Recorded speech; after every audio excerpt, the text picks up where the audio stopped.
So when you're cooking with your kids, they can help cut. There are two ways to do this.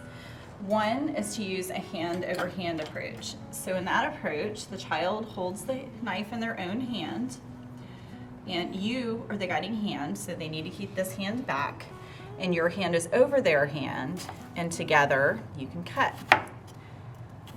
But you always want to teach your children to keep their hands out of the way and well back, and then they can cut. Another approach might be to let him do the cutting. And I would only do this for something soft like this cucumber or a strawberry.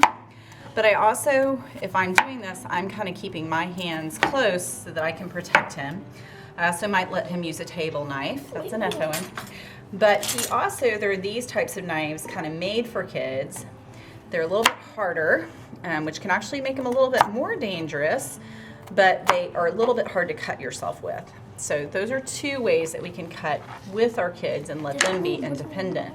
Do you want to try with the carrot, Owen, and see if you can cut it? Yeah, nice job. I put all my strength on the carrot. Yeah, it's hard.